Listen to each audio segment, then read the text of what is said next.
비주가 올라가 있는 분들은 그것 때문에 인중이 좀 정면에서 길어 보이는데, 그 와중에 콧날개를 올려버리면은 인중뿐만 아니라 이 양옆에 있는 입술서부터 코까지의 길이가 늘어나기 때문에 약간 유인원 같은 인상을 줄 수 있기 때문에.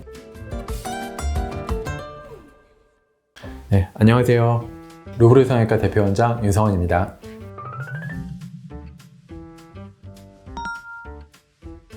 사실 비주라는 거는 양 콧구멍 사이에 있는 기둥을 얘기하는 거고요. 그래서 비주 성형이라는 거는 비주를 더불어서 코끝 아래쪽에 있는 부분의 모양을 개선을 시켜주는 부분이라고 볼 수 있겠고, 비순각이라는 거는 의학적인 용어의 정의를 보면은 비주와 인중이 이르는 이 각도를 얘기하고, 요새는 비순각의 의미가 조금 변질이 되어서 비주와 그 다음에 인중의 경계 부위, 여기 페인 부분을 얘기하는 경우가 있는데, 그래서 비순각 성형이라 하면은 대부분은 인중의 제일 위쪽 부분이 푹 들어가 있는 부분을 앞으로 빼주는 수술이라고 볼 수 있겠습니다. 그래서 비주 성형과 비순각 성형은 사실은 부위는 비슷하긴 하지만 좀 완전히 다른 성형이라고 볼 수 있겠습니다.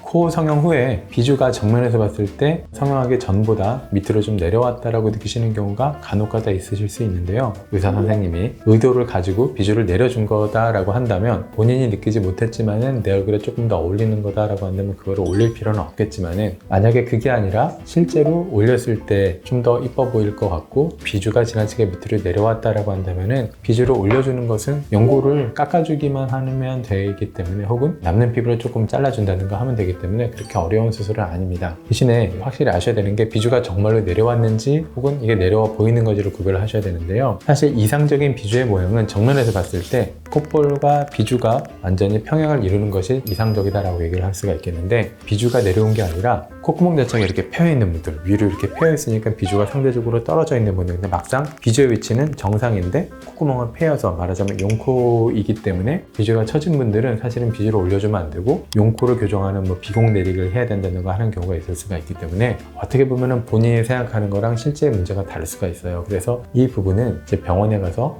내 비주가 실제로 내려온 건지 내려와 보이는 건지 조금 더 정확한 상담이 필요할 수 있겠습니다. 화살코의 경우는 이 비주의 문제는 아니고 대부분은 코끝 자체가 아래로 떨어져 있기 때문에 화살코인 경우가 많아요. 그래서 코끝이 아래로 떨어져 있는데 비주를 만약에 깎아주게 되면 코가 더 아래로 처져 보일 수가 있어요. 코끝은 가만히 있고 비주가 올라가니까, 만약에 진짜로 화살코라고 한다면 비주를 깎는 게 아니라 오히려 비주를 볼륨을 줘야 되는 경우도 있고, 비주는 가만히 있을 때 코끝 자체가 올라가야 되는 경우도 있어요. 그래서 화살코인 경우는 비주를 건드리지 않는 게 낫다, 이렇게 말씀을 드리고 싶습니다.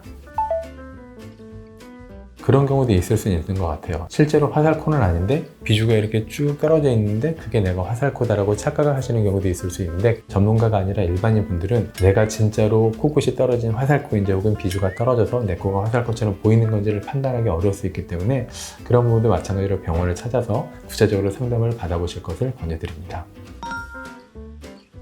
콧날개 거상을 통해서 실제로 개선이 될 수 있는 분들도 있지만은, 대부분의 경우에는 콧날개 자체가 떨어졌다기보다 비주가 올라가서 그렇게 보이는 경우가 많거든요. 근데 그런 경우에는 문제가 뭐냐면, 비주가 올라가 있는 분들은 그것 때문에 인중이 좀 정면에서 길어 보이는데, 그 와중에 콧날개를 올려버리면은 인중뿐만 아니라 이 양옆에 있는 입술서부터 코까지의 길이가 늘어나기 때문에 약간 유인원 같은 인상을 줄 수 있기 때문에, 이 부분도 조금은 구체적으로 상담을 받아보시면서 고려하실 것을 권유드리고 있습니다.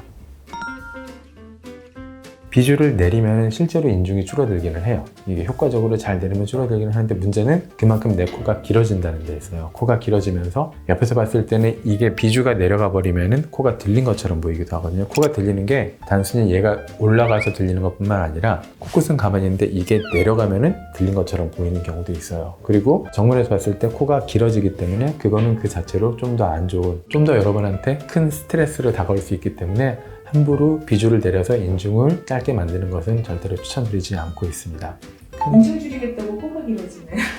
인중이 긴 분들은 실제로는 인중이 엄청 길다라기보다는 입 자체, 인중이 긴 게 아니라 입이 아래에 있는 거예요, 얼굴에서. 그런 경우는 사실은 조금 교정하기 애매한 부분이 있고, 정확히 말하면 인중이 길다라가 아니라 입 자체가 밑으로 내려와 있다 혹은 위턱이 발달해 있다라고 볼 수 있는 거라서, 단순히 인중 자체를 줄인다거나 혹은 비주를 내리는 것만으로 교정하기가 조금 어려운 측면이 있기는 있습니다. 오늘은 비주 성형에 관한 여러 가지 질문에 답변을 해드렸는데요. 이외에도 비주 관련해서 궁금한 것이 있으시면 댓글 달아주시면 답변을 달아드리도록 하겠습니다. 이상 루브르 성형외과 대표원장 윤성원이었습니다. 감사합니다.